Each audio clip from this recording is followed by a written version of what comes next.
नमस्कार, सत श्री अकाल, आदाब, जय भीम, जोहार। आपको क्या लगता है कि आज के वक्त का कोई नेता बाबा साहेब भीमराव अंबेडकर के कद के बराबर खड़ा हो सकता है? क्या आज के किसी नेता में इतनी काबिलियत है जो बाबा साहेब भीमराव अंबेडकर को टक्कर दे सके? आपका जवाब शायद ना होगा, लेकिन समाजवादी पार्टी ने कुछ ऐसा कर दिया है जिसके बाद विवाद खड़ा हो गया है।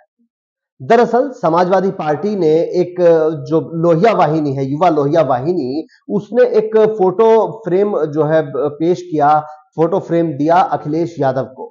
उस फोटो फ्रेम में आधा पोस्टर बाबा साहेब भीमराव अंबेडकर का और उसमें आधी तस्वीर मिला के अखिलेश यादव की लगी हुई थी। लोहिया वाहिनी ने ही एक पोस्टर भी जारी किया जिसमें अखिलेश यादव के दौरे का स्वागत किया गया था और उसमें भी इसी तरीके का फोटो अखिलेश यादव से जोड़कर बाबा साहेब का लगाया गया है। ये तस्वीरें आप अच्छे से देख सकते हैं, इनको देखकर आप समझ सकते हैं कि ये समाजवादी पार्टी की युवा वाहिनी का पोस्टर है जिस पर उन्होंने बाबा साहेब और अखिलेश यादव को बराबर दिखाने की कोशिश की है। अब इस पर विवाद हो गया है। इस पर जो है, जो दलित चिंतक हैं और जो दलित हैं, उनका यह कहना है कि बाबा साहेब का यह अपमान है। ये बाबा साहेब का समाजवादी पार्टी ने अपमान किया है और बीजेपी भी इस पर जो है हमलावर है। बीजेपी भी कह रही है कि बाबा साहेब का अखिलेश यादव ने अपमान किया है। ये बाबा साहब का अपमान है। ये चेहरा दिखा करके वो दलित समाज के वोट बटोरना चाहते हैं, तो ये अखिलेश जी भ्रम में जी रहे हैं। क्योंकि बाबा साहब को पहला चुनाव 52 में हराने का काम कांग्रेस ने किया, उपचुनाव 53 भंडारा का हराने का काम कांग्रेस ने किया। अब कांग्रेस के साथ हैं अखिलेश जी, तो दलित समाज कैसे अखिलेश जी के साथ होगा? जबकि दूसरी तरफ समाजवादी पार्टी के नेता अखिलेश यादव को पीडीए का जननायक कहते हैं।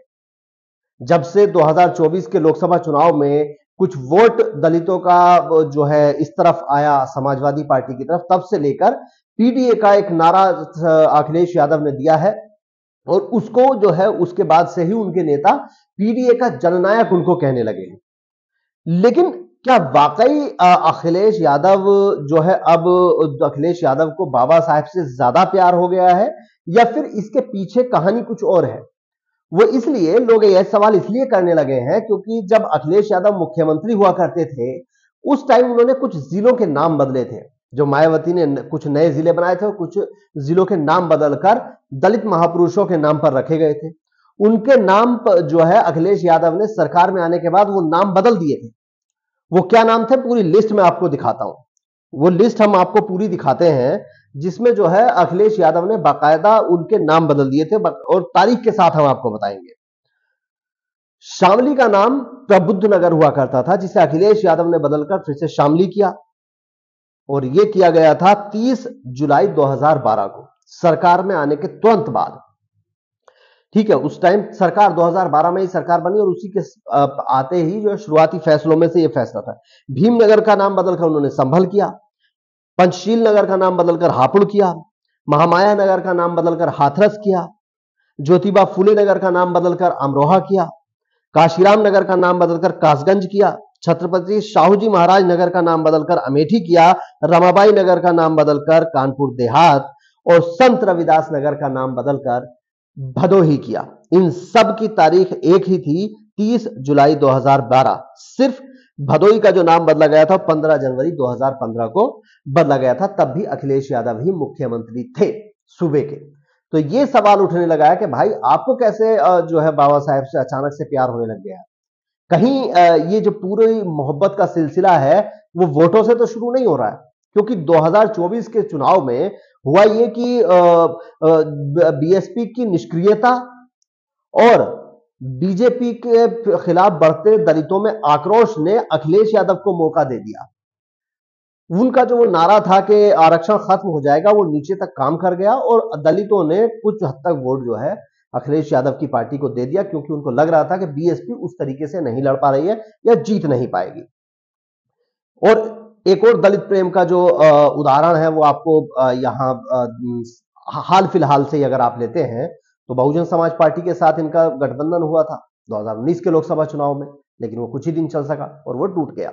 उससे पहले भी बीएसपी के साथ जो है इनके गठबंधन सपा के होते रहे अखिलेश यादव के पिताजी मुलायम सिंह यादव के समय में और काशीराम के समय में।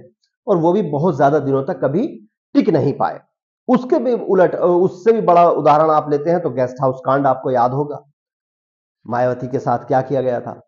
अब और ताजा उदाहरण अगर आप लेते हैं तो 2024 से पहले कई राजनीतिक जानकारों का यह कहना है और मानना है कि 2024 से पहले इंडिया गठबंधन में अगर चंद्रशेखर आजाद की एंट्री नहीं हुई तो उसमें बहुत बड़ा कारण अखिलेश यादव थी। उन्होंने ही वीटो पावर का इस्तेमाल किया था इंडिया गठबंधन में, क्योंकि वो नहीं चाहते थे कि चंद्रशेखर आजाद इंडिया गठबंधन का हिस्सा बने। तो ये ताजा हालात हैं और पुराने हालात आप जानते ही हैं। अब अखिलेश यादव अचानक से पीडीए के जननायक कहलाने लगे हैं और दलितों के सबसे बड़े जो है चिंतक बन बैठे हैं। लेकिन इस तरह से बाबा साहेब के पोस्टर के साथ अखिलेश यादव के पोस्टर को लगा देना और आधा बाबा साहेब का पोस्टर और आधा जो है अखिलेश यादव का पोस्टर, आपको क्या लगता है, यह अपमान नहीं है? यह अपमान है? आप कमेंट करके जवाब दे सकते हैं। लेकिन सवाल अखिलेश यादव से यहां करना इसलिए जरूरी है कि हो सकता है किसी कार्यकर्ता ने ये फोटो जब उनको दिया हो तो उस कार्यकर्ता को शायद उतनी राजनीतिक समझ ना हो या फिर उतनी चीजों की समझ ना हो। लेकिन अखिलेश यादव को तो समझ थी, तो वो इनकार कर सकते थे। वो कह सकते थे कि भाई अब बाबा साहेब हम कद में हमसे बहुत बड़े हैं, बाबा साहेब कद में हमसे बहुत बड़े हैं, आप ऐसा मत कीजिए, हमको बाबा साहेब से कंपेयर मत कीजिए। लेकिन उन्होंने ऐसा नहीं किया, बल्कि जो है उसको स्वीकार किया और बाकायदा फोटो वगैरह हुए। और उसके बाद जो है समाजवादी पार्टी की युवा वाहिनी ने, लोहिया वाहिनी इनका नाम है उसका, उन्होंने जो है एक पोस्टर भी जारी कर दिया और स्वागत भी उसी पोस्टर के साथ किया। तो अब सवाल ये उठने लगा है कि क्या ये वोट बैंक की फसल काटने के लिए सब कुछ हो रहा है या फिर वाकई दलित प्रेम है? ये सारा सवाल तो उठेगा, क्योंकि जो आपकी कथनी है और जो पीछे आप करके आए हैं उसमें अंतर दिखाई पड़ता है और वो अंतर द्वंद ही आपको सोचने पर मजबूर करता है कि आखिर अखिलेश यादव जो का रास्ता एकदम से कैसे बदल गया, उनकी भाषा एकदम से कैसे बदल गई। ये सारी चीजें हैं। इस पर ये स्टोरी आपने देखी और अखिलेश यादव का पोस्टर भी आपने देखा। इस पर आपका क्या कहना है कमेंट करके जरूर बताएं। स्टोरी अच्छी लगी तो लाइक करें और चैनल को सब्सक्राइब नहीं किया है तो इसी तरह की खबरें पाने के लिए चैनल को सब्सक्राइब करें। नमस्कार।